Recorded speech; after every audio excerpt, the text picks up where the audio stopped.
जय हिंद फ्रेंड्स, आज के इस वीडियो में हम बात करेंगे भारत के जेम्स बॉन्ड और current national security adviser Shri Ajit Doval ji के बारे में। वही अजीत डोभाल जिन्होंने अपने कारनामों से भारत की आंतरिक और बाहरी सिक्योरिटी को मजबूत करने में एक अहम भूमिका निभाई है। इनके कारनामों और देश सेवा का रिजल्ट ये था कि भारत के सर्वोच्च वीरता पुरस्कारों में से एक कीर्ति चक्र, जो केवल सैन्य सम्मान के रूप में दिया जाता था, इन्हें उससे नवाजा गया। और बात करें चाहे मिजोरम को भारत से अलग होने से बचाने की या सिक्किम को भारत में मिलाने की, और चाहे बात हो पाकिस्तान के न्यूक्लियर ऑपरेशंस की खुफिया जानकारी हासिल करने की, इन सब के मास्टरमाइंड अजीत डोभाल ही थे। इनका जन्म उत्तराखंड के पौड़ी गढ़वाल में 1945 में आजादी से पहले हुआ था। पिता सेना में कार्यरत थे, जिस कारण देशभक्ति और सेवा की भावना इनमें बचपन से ही थी। पढ़ाई खत्म होने के बाद इन्होंने यूपीएससी की सिविल सर्विस एग्जाम को पास किया और 1968 में इन्हें आईपीएस ऑफिसर के रूप में केरला कैडर मिला। अभी इनकी पोस्टिंग को थोड़ा समय ही हुआ था कि केरला के कन्नूर जिले में थलासेर में सांप्रदायिक दंगे भड़क गए, जो वहां की पुलिस से कंट्रोल नहीं हो रहा था। उस समय केरला सरकार द्वारा अजीत डोभाल सर को वहां भेजा गया और उनकी नेगोशिएशन स्किल्स और बातचीत करने का ढंग इतना प्रभावशाली रहा कि मात्र 2 दिन में न सिर्फ दंगों को खत्म किया गया, बल्कि उन दंगों के दौरान लूटा हुआ सारा सामान भी असली हकदार को वापस किया गया। इस तरह ये आईबी के ऑफिसर्स की नजरों में आए और दिल्ली तक इनकी चर्चा होने लगी। अपनी बेहतरीन सर्विस रिकॉर्ड और कार्यों के कारण अजीत डोभाल जी को पुलिस पदक से भी सम्मानित किया गया। वो पदक जिसे हासिल करने के लिए 17 साल की सर्विस जरूरी होती है, उसे अपनी 6 साल की सर्विस के दौरान ही हासिल कर इन्होंने अपनी डिटर्मिनेशन और जज्बे का प्रमाण दिया। इन्हें अपने करियर की एक बड़ी उपलब्धि उस समय मिली जब भारत के मिजोरम राज्य में मिजो नेशनल फ्रंट नाम का संगठन भारत के खिलाफ अपना अभियान शुरू करता है और मिजोरम को एक अलग राष्ट्र बनाने की मांग उठाता है। 1972 में उस समय अजीत डोभाल, इनकी शादी को अभी कुछ समय ही हुआ था, इन्होंने आगे बढ़कर इस चुनौती को स्वीकार किया और नॉर्थ ईस्टर्न रीजन में पहुंच गए। वहां पहुंचकर उन्होंने देखा कि मिजो नेशनल फ्रंट का हेड लाल डेंगा है और उसकी सारी पावर 7 कमांडर्स में है। तो सबसे पहले उन्होंने लाल डेंगा के कमांडर्स को एक एक कर अपने घर बुलाया और साथ ही अपने कम्युनिकेशन स्किल्स के दम पर उन्हें भारत की मदद करने के लिए राजी भी कर लिया। इस तरह सभी कमांडर्स को भारत की तरफ मिला लिया गया और लास्ट में कमजोर और अकेले लाल डेंगा को इस बात का आश्वासन देते हुए कि उसके सारे क्रिमिनल चार्जेस को माफ कर दिया जाएगा और उसे मिजोरम के चुनाव में भी खड़ा किया जाएगा, उसे भारत सरकार से एग्रीमेंट करने के लिए मजबूर किया गया। इस तरह उन्होंने मिजोरम को भारत से अलग होने से बचाने में एक अहम भूमिका निभाई। अगला टारगेट था सिक्किम। सिक्किम में दरअसल चोग्याल राजवंश का शासन था। चोग्याल के राजा ने एक अमेरिकी लड़की होप कुक से शादी की, लेकिन वह लड़की CIA की एजेंट के तौर पर काम कर रही थी, जिस कारण अमेरिका का सिक्किम में इन्फ्लुएंस बढ़ता जा रहा था। सिक्किम की स्ट्रेटेजिक लोकेशन होने के कारण भारत सरकार सिक्किम को अपने हाथों से नहीं जाने दे सकती थी। जब भारत सरकार सिक्किम को लेकर चिंतित थी, तब अजीत डोभाल ने अपनी समझदारी और सूझबूझ से वहां के लोगों के साथ मिलना शुरू किया और वहां की regional party Sikkim national party के नेताओं को अपने साथ ले लिया। और इसके बाद जब वहां पर चुनाव करवाया गया तो वहां की जनता ने भारत में शामिल होने के लिए अपना वोट दिया। इस तरह एक बार फिर अजीत डोभाल सर की बहादुरी और सूझबूझ का लोहा सभी के द्वारा माना गया। अब बात करते हैं पड़ोसी देश पाकिस्तान की, जिसको डराने के लिए अजीत डोभाल नाम ही काफी है। 18 मई 1974 को इंडिया में पोखरण में सक्सेसफुली न्यूक्लियर टेस्ट किया जाता है और इसके अगले ही साल 1975 में पाकिस्तान भी न्यूक्लियर टेस्ट के लिए प्रिपरेशन करने शुरू कर देता है। पाकिस्तान प्राइम मिनिस्टर जुल्फिकर अली भुट्टो की मंशा पर भारत सरकार को शंका हुई और जिस कारण सरकार द्वारा पाकिस्तान के खुफिया न्यूक्लियर रिसर्च सेंटर के बारे में पता लगाने के लिए एक खुफिया और सुपर स्पाई नेटवर्क को पाकिस्तान में भेजने के लिए विचार किया गया। इस कार्य के लिए कुछ ऑफिसर्स को खुफिया तरीके से पाकिस्तान में जाकर सारी जानकारी इकट्ठी करनी थी और इसमें अजीत डोभाल भी शामिल थे।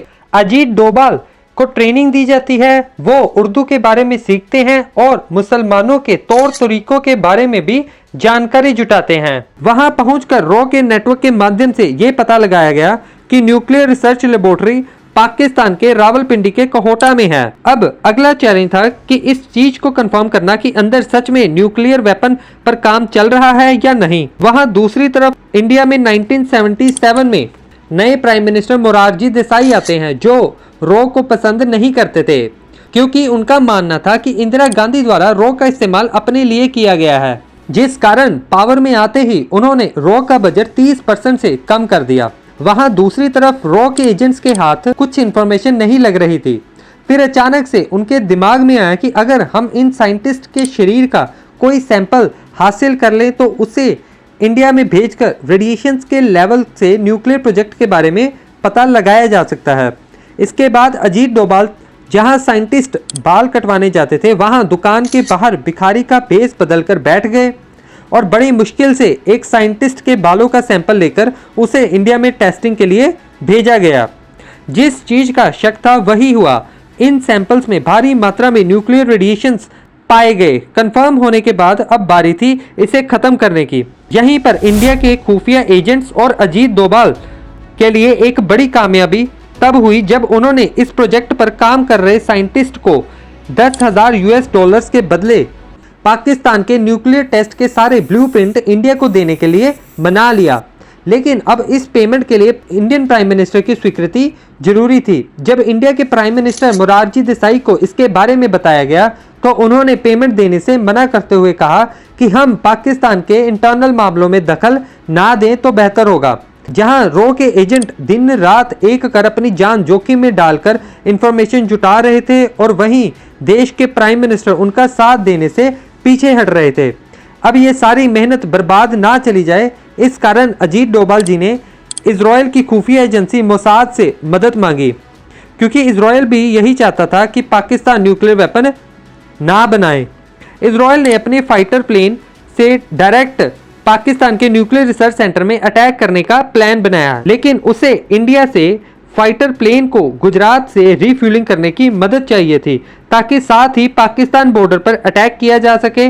जब इस बारे में मोरारजी देसाई को बताया गया तो उन्होंने एक बार फिर मदद करने से मना करते हुए ये कहा कि हम गांधीवादी विचारधारा के हैं, हम इजराइल को पाकिस्तान पर अटैक करने में मदद नहीं कर सकते। इसी दौरान मोरारजी देसाई ने 1978 में एक दिन पाकिस्तान के नए प्रेसिडेंट बने जिया उल हक से फोन में बात करते समय ये कह दिया कि हमें आपके मिशंस के बारे में सारी इंफॉर्मेशन है। जब जिया उल हक ने इसके बारे में सुना तो उन्होंने पाकिस्तान की इंटेलिजेंस एजेंसी को एक्टिव किया और भारत के रॉ के जाबाज ऑफिसर्स को पाकिस्तान में ढूंढकर खत्म करना शुरू किया। अजीत डोभाल किसी तरह वहां से निकल लाहौर में रहने लगे और पाकिस्तान में आर्मी की गतिविधियों के बारे में जानकारी हासिल करने लगे। इस तरह उन्होंने अपनी जान जोखिम में डालकर भारत को पाकिस्तान की आर्मी के प्रिपरेशंस के बारे में जानकारी देना जारी रखा। इतनी मुश्किलों के बावजूद भी अजीत डोभाल 7 साल तक पाकिस्तान में रहे और भारत को इंफॉर्मेशन भेजते रहे। इसके बाद 1980s के दशक में वो भारत में वापस आ गए। इसके बाद 1990s में अजीत डोभाल जी ने कश्मीर में टेररिस्ट एक्टिविटीज को कंट्रोल करने में भी एक अहम भूमिका निभाई। इन्होंने 1990 के टाइम में कश्मीर पहुंचकर पाकिस्तान द्वारा फंडेड खूंखार टेररिस्ट कूका पारे को भारत के खिलाफ काम करने से रोका और साथ ही अपनी नेगोशिएशन स्किल्स के दम पर कूका पारे को पाकिस्तान के खिलाफ भारत की ओर से खड़ा कर दिया। 1996 में इलेक्शन के बाद कूका पारे एमएलए की सीट जीत जाता है और इस तरह कश्मीर में शांति बनाए रखने में इंडिया काफ़ी हद तक सफल रहता है। इस तरह हम देख सकते हैं कि अजीत डोभाल जी ने अपनी लाइफ में आने वाले हर चैलेंज का आगे बढ़कर सामना किया और देश को मजबूत स्थिति में लाने में एक अहम भूमिका निभाई। उनके नेशनल सिक्योरिटी से रिलेटेड एक्सपीरियंस के कारण 2014 में उन्हें देश का 5वां नेशनल सिक्योरिटी एडवाइजर के रूप में नियुक्त किया गया। इस दौरान इनके और भारत के सामने एक बड़ी चुनौती आई। दरअसल उस समय इराक देश पर ISIS ने कब्जा कर लिया था और वहां पर तिक्रित के हॉस्पिटल में 46 इंडियन नर्सिस को पकड़ लिया गया। यहाँ इंडियन गवर्नमेंट पर उन नर्सेस को छुड़ाने के लिए पूरे देश से प्रेशर बनाया जा रहा था और एक बार फिर अजीत डोभाल बिना किसी को खबर हुए ग्राउंड इंफॉर्मेशन जानने के लिए सीक्रेटली इराक में पहुंच गए। वहां पहुंचकर उन्होंने ISIS से बातचीत की और उन्हें कुछ ऐसा समझाया कि वो 46 नर्सेस को छोड़ने के लिए राजी हो गए। अजीत डोभाल ने वहां पहुंचकर किस तरह उन नर्सेस को छुड़वाने के लिए ISIS को कन्विंस किया, इस बात का आज तक पता नहीं चल सका। हाल ही के कुछ सालों में भारत पर उरी और पुलवामा में 2 भयानक अटैक किए गए जो आज भी लाखों भारतीयों की आंखों को नम कर देते हैं। इनकी रिस्पॉन्स में भारत की ओर से पाकिस्तान में सर्जिकल स्ट्राइक की गई, जिसमें अजीत डोभाल सर की अहम भूमिका रही। जब पुलवामा अटैक जिसमें 40 इंडियन सोल्जर शहीद हुए तो इंडिया के द्वारा इसके रिस्पॉन्स में पाकिस्तान में सर्जिकल स्ट्राइक की गई। तो इस दौरान Indian wing commander Abhinandan Varthaman का प्लेन पाकिस्तान में वहां से लौटते समय क्रैश हो गया और वहीं पर गिर गया, जिस कारण पाकिस्तान द्वारा उन्हें पकड़ लिया गया। यहां पर भी अजीत डोभाल सर ने विंग कमांडर अभिनंदन को छुड़वाने के लिए अमेरिका के विदेश मंत्री और राष्ट्रीय सलाहकारों से बातचीत की और पाकिस्तान पर इंडियन कमांडर अभिनंदन को छोड़ने के लिए प्रेशर बनवाया और वो इसमें कामयाब भी हुए। पाकिस्तान ने अमन और शांति का हवाला देते हुए पूरे सम्मान से विंग कमांडर अभिनंदन को भारत को वापस सौंप दिया। अजीत डोभाल जी की एफिशिएंसी को देखते हुए 2019 को इन्हें एक बार फिर अगले 5 वर्षों के लिए NSA के रूप में नियुक्त किया गया। अजीत डोभाल जी के बहादुरी के किस्से तो इतने हैं कि इन्हें बताने के लिए ये वीडियो छोटी पड़ जाएगी। आप अजीत डोभाल जी की डिटर्मिनेशन, करेज और विजनरी अप्रोच के बारे में क्या राय रखते हैं, कमेंट बॉक्स में जरूर लिखें। और वीडियो अच्छी लगी हो तो इस वीडियो को लाइक करने के साथ साथ चैनल को सब्सक्राइब करें।